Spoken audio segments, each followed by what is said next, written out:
Welcome to Slaughterhouse Stories. I hope you enjoy the stories I have for you tonight.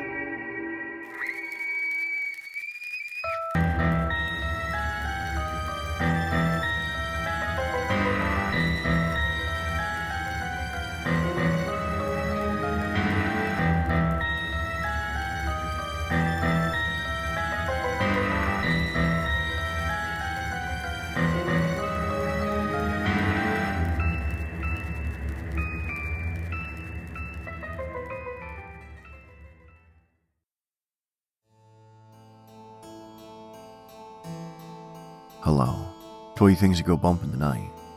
Hello to all you humans as well. Welcome to the show that brings you creepypastas, short scary stories, and dark horror-themed poetry from all across the world. This is the Slaughterhouse Stories Podcast, episode 44, The Halloween Costume. I'm your host and narrator, Ghost Train, telling you to lock your doors, get under your blanket, and keep the lights on. You can find the links to my socials in the show notes. Come, discuss all things spooky with me. Also, if you'd like to write in and have your email read on the show, email slaughterhousestoriespodcast@gmail.com with creepypasta requests, stories you've written, or your own real-life paranormal encounters. Before we get to tonight's first story, I'd like to ask you a favor.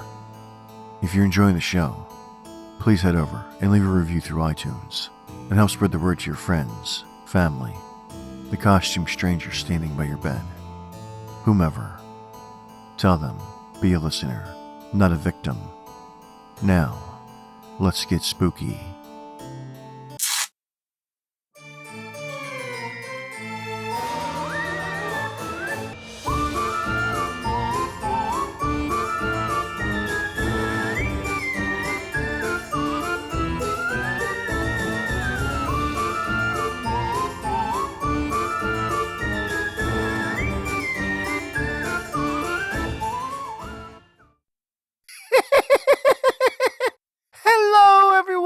It's your old pal, Dimples the Clown. I just wanted to cut in before the show really starts and wish everyone a happy and safe Halloween tomorrow.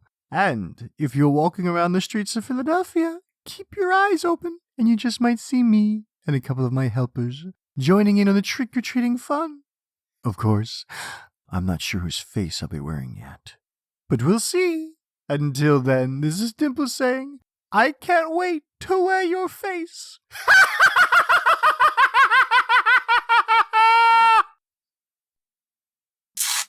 Welcome everyone to tonight's episode, and what an episode it is. It's the night before Halloween. Some call it Mischief Night, and others call it Devil's Night.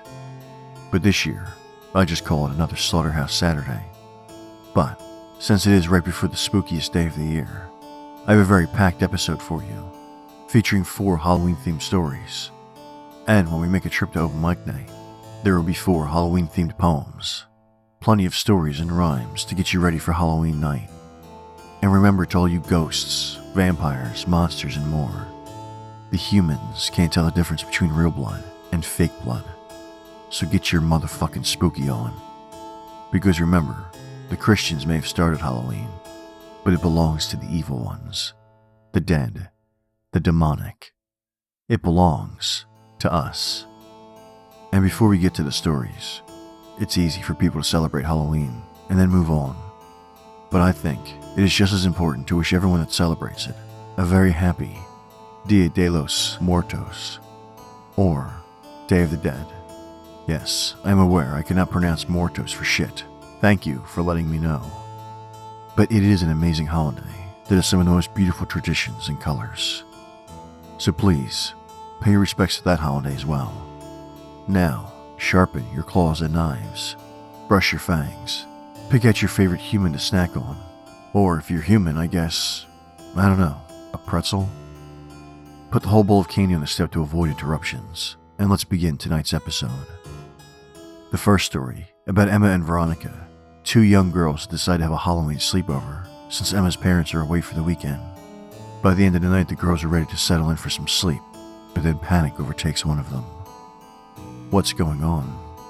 Which one of them is all of a sudden consumed by fear? Will they survive the rest of Halloween?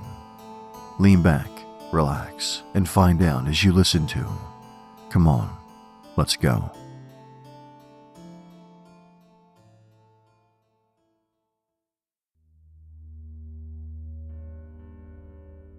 There were two young girls, named Emma and Veronica, who lived on the same street. It was Halloween night, and Emma's parents had gone away for the weekend. She was a little nervous about being on her own in the house overnight. So, she invited her friend Veronica over to keep her company. The girls planned to have a sleepover. During the day, they swapped clothes and did each other's hair and nails. In the evening, they ordered a pizza and watched a horror movie. Now and then, a group of kids would ring the doorbell and yell, "Trick or treat." The two girls had fun handing out all of the Halloween candy. Afterwards, the girls spent a long time chatting and gossiping about other kids in their school. Before they knew it, it was past midnight. The girls were both very tired, so they decided it was time to go to sleep.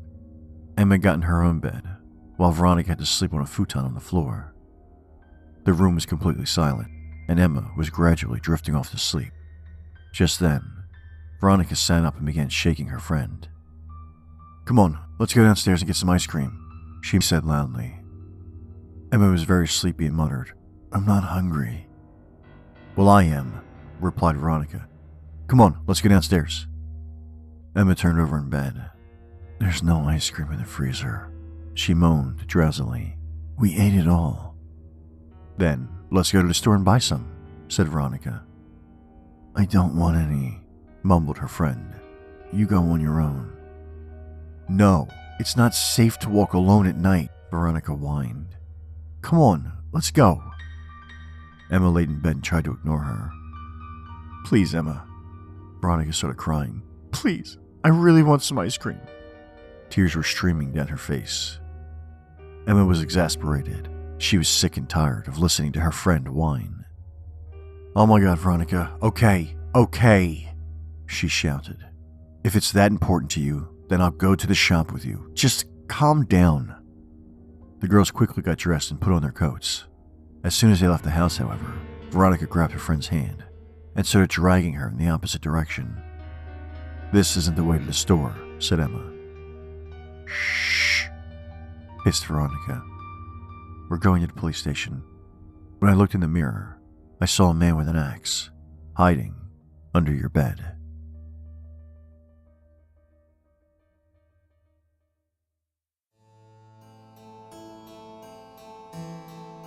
Clearly, someone didn't attend my seminar on being a successful axe murderer. If he had, he would have learned rule number 4, do not hide where a mirror can expose you. I swear, some people are just so thick. Luckily, we sent in a new guy, and I'm happy to report those girls did get their ice cream. And lost their heads. Speaking of lost heads, I believe someone that's in this next story knows about heads. This next story is more of a birthday celebration, with numerous friends being checked on to see how their Halloween is going, and if they are doing what would make the birthday boy the happiest. So let's all get ready to hear from Digon, Mr. Cindy, and the others from the Newcastle Chronicles. Keep your head, keep your eyes, and enjoy a Newcastle Halloween.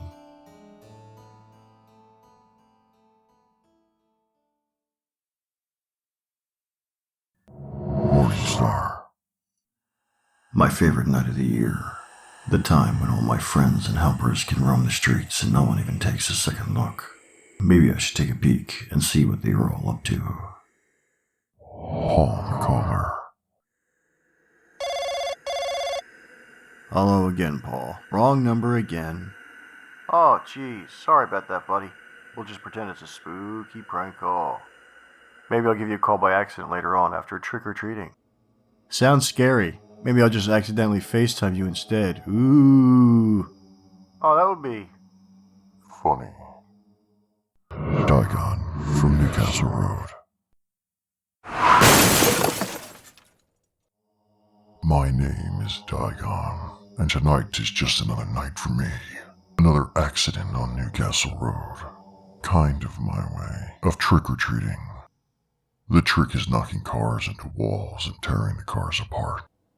The treat is dragging whoever was driving back into the woods and doing whatever I please with them. Peter, the West Cayman Stalker. Baby, that was so much fun. You know how much I love Halloween. It's the best time of year to be scary and freaky, and people love you for it. And we were the talk of West Cayman, weren't we, baby girl? Now, I worked extra hard on my costume, but you absolutely stole the show, baby. Everyone loved you, and kept asking me where I got such a realistic-looking head. But shh, that's our secret. The Bone Baron. I slowly slid the knife across the throat of the old man whose house we broke into. It's been that way for the last few months, ever since I left the hospital. So why should Halloween be any different? The Bone Baron is just leaning in the corner, watching me. The old man's wife is already in the oven. It really does taste so much better cooked. Finish all your dinner, and if you're a good boy, I'll take you out trick-or-treating, and you can have some candy before we move on.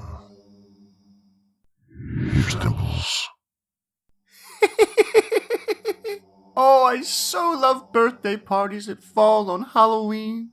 People don't get bothered by the bloodier and scarier tricks my little assistants help with. They just laugh and clap and ask me how I did it.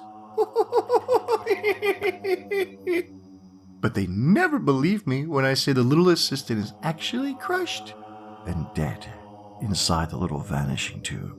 Oh well. My little treats are starting to work. I can see the family getting very sleepy. Looking over at Johnny's mommy. Her skin is so beautiful and so tight. I bet her face would fit me just right. Happy Halloween.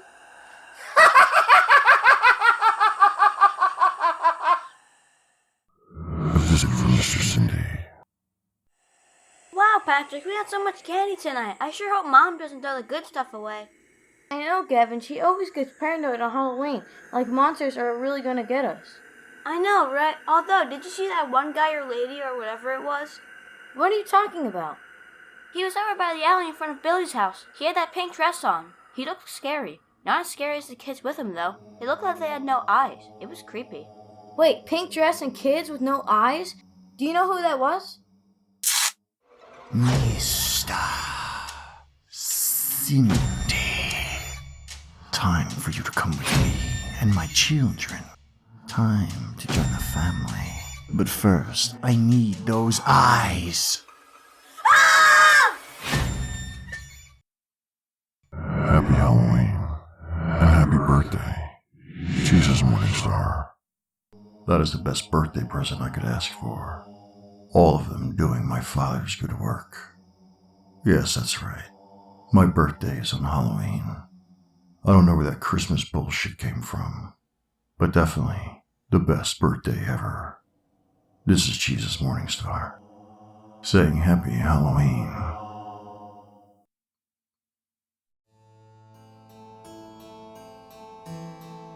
Jesus Morningstar, celebrating his Halloween birthday.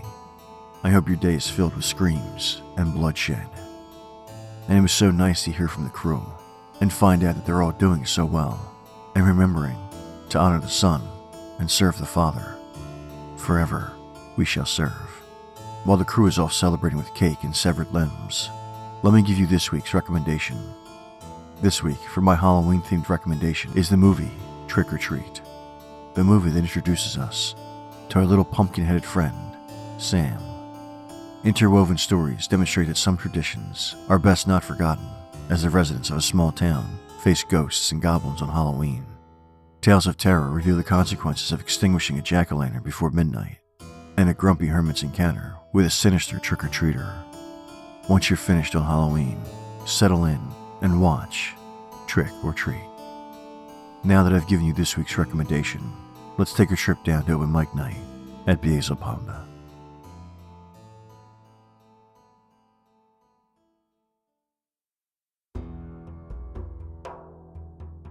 Welcome, fiends, to open mic night at Beelze Pub, where we invite you to sit right here and go into the more poetic side of fear.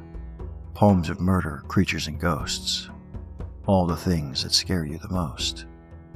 Tonight at the pub is 4 Halloween-themed poems to get you into the spooky spirit.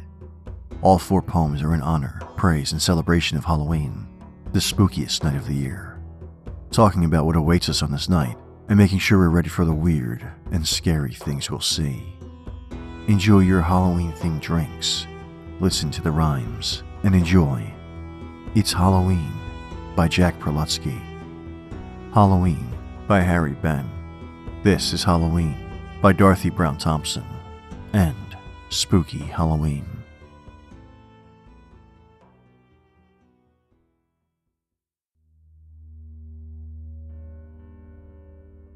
It's Halloween, the moon is full and bright, and we shall see what can't be seen on any other night. Skeletons and ghosts and ghouls, grinning goblins fighting duels, werewolves rising from their tombs, witches on their magic brooms. In masks and gowns we haunt the streets and knock on doors for trick or treat. Tonight we are the king and queen, for oh, tonight it's Halloween.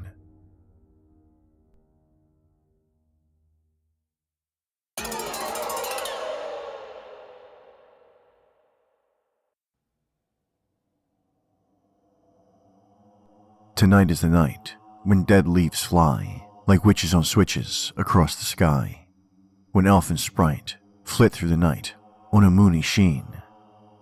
Tonight is the night when leaves make a sound like a gnome in his home under the ground, when spooks and trolls creep out of holes mossy and green. Tonight is the night when pumpkins stare through sheaves and leaves everywhere, when ghoul and ghost and goblin host dance around their queen. It's Halloween.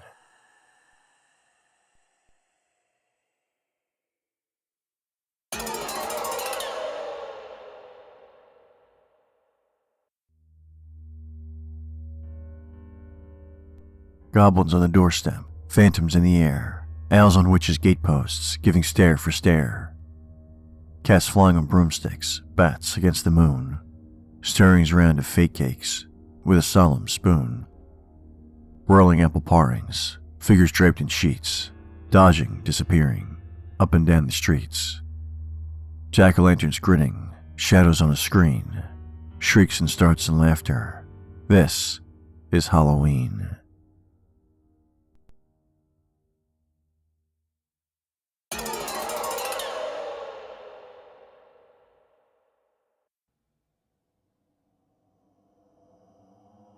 Witches and goblins, spooks and elves, with sprites and gnomes from elfland delves. Tonight are flying here and there, yes, up and down and everywhere. For this one night in all the year, they rule the earth and bring great fear to all the naughty little boys who tease good girls and break their toys. These spooks, they also make girls sad when they are selfish, cross, and bad.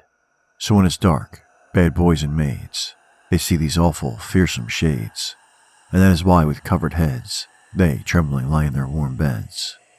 But even there, they goblins see, spooks and gnomes, and all that be, abroad upon a weird Halloween, when all the wizards may be seen by naughty kids and grown-up folks, who like to play most wicked jokes. But good young girls and gentle boys, the kids who are their mother's joys, they like the dark just as the light, for spooks never come within their sight. And in their dreams, they lovely elves show them bright scenes from fairy delves. So if tonight you are afraid of any spook or any shade, well, know you are a naughty child, so cross and willful, rude and wild.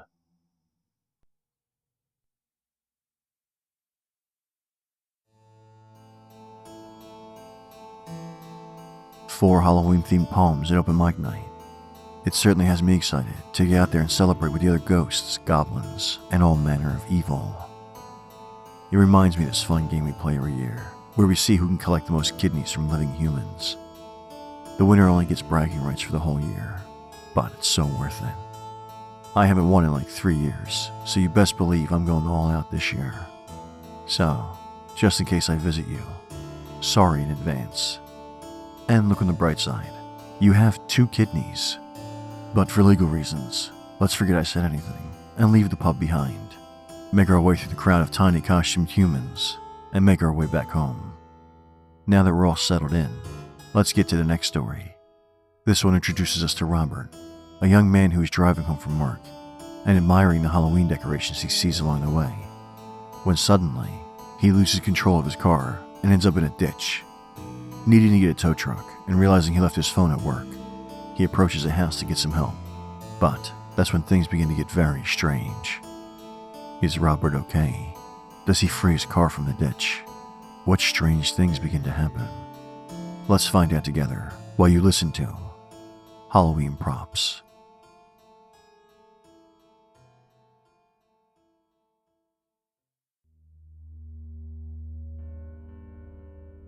It was Halloween, and a young man named Robert was driving home from work.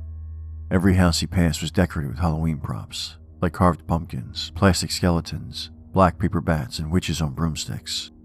It reminded him of all the fun he had as a child, going from house to house, trick-or-treating. Distracted by all the Halloween decorations, he missed his turnoff and had to take the long way back to his house. The light was beginning to grow dim, and the road was filled with twists and turns. As he came across a sharp corner, his car skidded on some loose gravel. He lost control, and his car slid off the road and plowed into a ditch. For a few moments, Robert was dazed and just sat in his car, trying to regain his senses. After making sure he wasn't hurt, he got out and surveyed the damage. Apart from a few scratches, the car looked fine.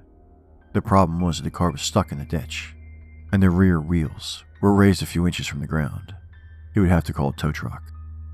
Robert checked his pockets and discovered, to his dismay, that he left his phone at work. He was in the middle of nowhere, and he had to find a phone. He waited for a few minutes, but when no cars passed by, he decided to start walking. About a mile down the road, he finally spotted a house in the distance. When he came to the gates, there was an old rusted truck sitting in the driveway. The door of the truck was wide open, swinging in the breeze. There was nobody inside. He continued on up to the house. It was a dilapidated old building, and some of the shutters were hanging off the windows. There was an eerie silence about the house. The only thing he could hear was the beating of his own heart, and the low whistle of the cold October wind. Every now and then, a weather vane on the roof creaked as it swung around. Robert knocked on the door a few times, but there was no answer. He was about to give up and try to find another house when he noticed something unusual. On the other side of the house, there were some Halloween props and decorations. One of them was a rocking chair, with a ragged scarecrow sitting on it. The scarecrow was wearing a skeleton mask, and as he got closer, he noticed a putrid smell. Stopping in his tracks, he stared at the scarecrow. Something didn't look right. Between the clumps of straw, he thought he could see something that looked like human skin. Filled with a strange mix of fear and curiosity, he slowly reached out and pulled at the straw. As it fell apart, he was horrified to discover that beneath the straw, there was a dead body. The skin was purple, and it was decomposing. Robert was still trying to recover from the shock when he heard footsteps coming from the back of the house. "Who's there?" said a voice. An old man emerged from behind the house, and as soon as he spotted Robert, he started in surprise. "Who are you? What are you doing here?" he cried. Robert was trembling. There's a dead body," he croaked. The old man rushed over and examined the scarecrow. Pulling at the straw, he revealed the disgusting face of an old woman. "Millie!" shouted the old man, his voice shaking. "Millie, what happened?" He turned to Robert, his eyes filling with tears.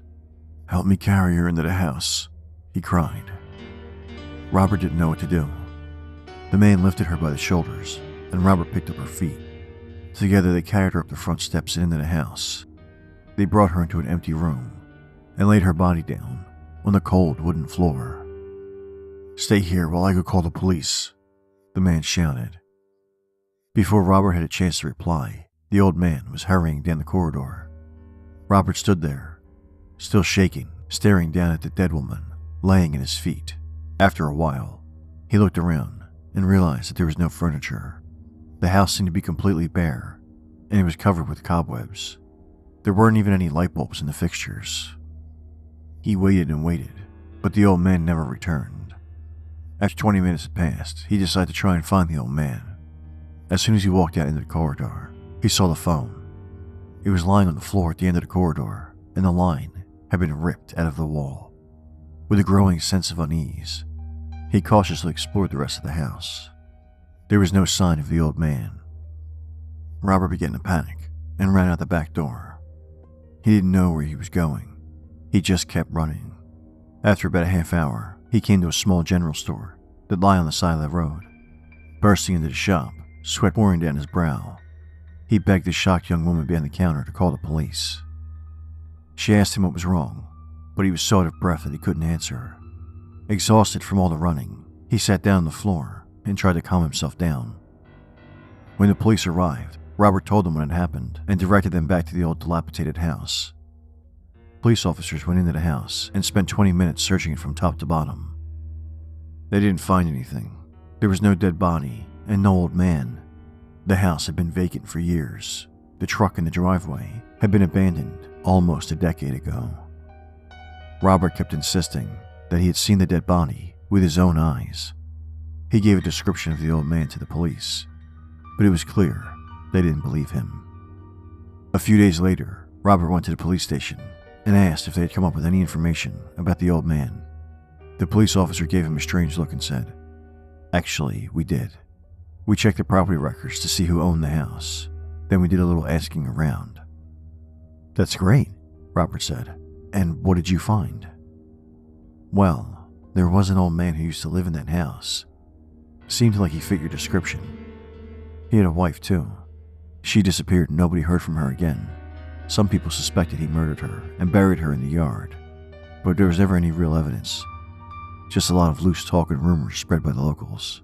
Nothing concrete until now." "Have you arrested him?" asked Robert. "We'd like to," said the policeman, "but there's just one problem." "What's that?" asked Robert. The policeman gave a weary smile and said he died in 1963 on Halloween night.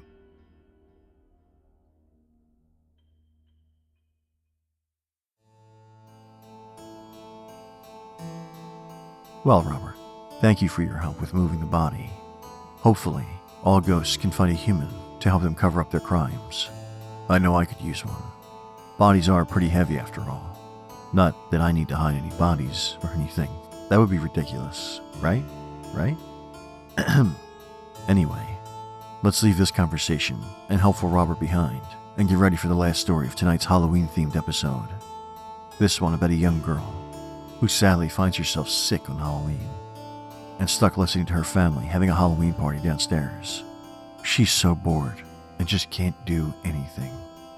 People stop in and visit her, but that makes it even worse. Although she does have the promise of a little excitement coming very soon. I'm looking forward to seeing what the story has in store for her. So get your lights off, your doors locked, and hide away anything that can be used to banish the paranormal, and enjoy the Halloween costume.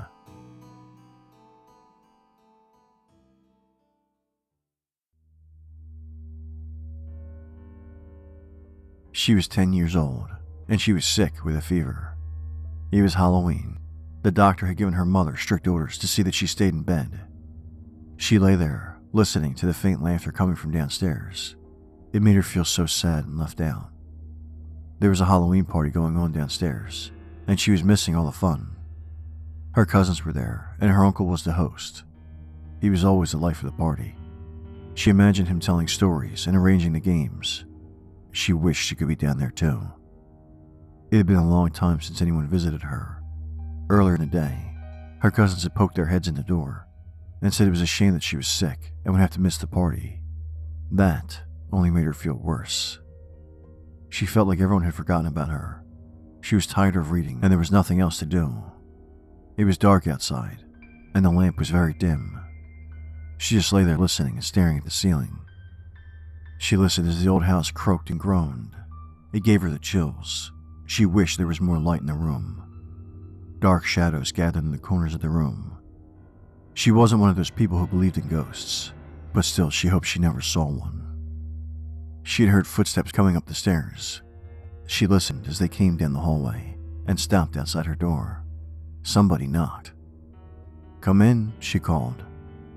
The door opened and her uncle stepped into the room. He smiled at her and asked how she was feeling. "Just bored," she sighed. "What's going on downstairs?" "I'm getting ready to put on my costume and scare everyone out of their wits," her uncle said. Her face brightened. "Is this scary?" she asked. "Extremely," her uncle replied with a grin. "Can I see it?" she asked eagerly. "I don't know," said her uncle. "It might scare you too much." "Oh, please," she begged. "Please, can I see it?" "All right," her uncle replied. "When I get dressed up, I'll come in and show you before I go back downstairs. You're sure you won't be too scared?" "Of course I won't," she laughed. Her uncle left, closing the door behind him, and she lay back down, nervous with anticipation. She listened as his footsteps disappeared down the hallway. She lay there waiting for some time, wondering what kind of costume her uncle would be wearing. Would it be scary? Would she be frightened? She hoped he wouldn't jump out at her or burst into the room. Everything was eerily quiet. She couldn't hear anything at all from downstairs. The room was very dark. She was sure the lamp was getting dimmer. The shadows in the corners were growing. She closed her eyes for a little while and waited. Her uncle seemed to be taking ages. Where was he? What was taking him so long? Just then, she heard a sound. Her eyes flicked open. It had sounded like a door opening and closing. Her heart began beating quickly. Had he come in? Was he already in the room? She looked at the door. Then, as her eyes adjusted to the light, she noticed a figure in the shadows. It was standing between the door and the wardrobe. The figure was small, no higher than a table. It was standing there with its back to her, wrapped in a black cloak that almost blended into the shadows. That was why she hadn't seen it at first. A thrill of fear and excitement ran through her body. She gripped the bedclothes with her hands and gave a little gasp. How had he managed to slip in without her noticing? The figure slowly turned to face her. She tried not to show how frightened she was. The face was hideous. It was a dead, pale face with a long, pointed nose. There were no eyes, just small black holes in the mask. It was too good. It looked almost real. She laughed again nervously as the figure emerged from the shadows and moved towards her. She braced herself. She didn't want to scream. She didn't want him to be able to tell everyone downstairs how much he had frightened her. She stared at the horrible face as it came closer and closer. It was too scary. She couldn't take it. She flung the bedclothes over her head and tried not to scream. She was about to tell her uncle to stop when she heard something. Someone was knocking at the door. She heard her uncle's voice. "I'm ready," he said. "Can I come in now?"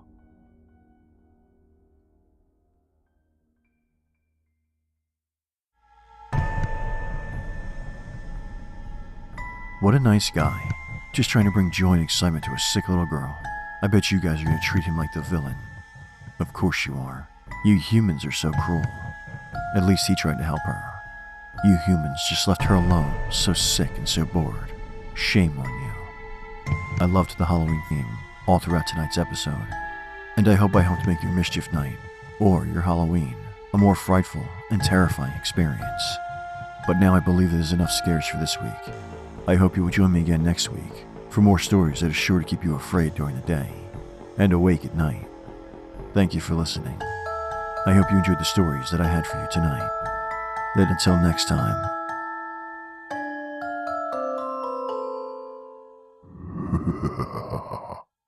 Stay spooky.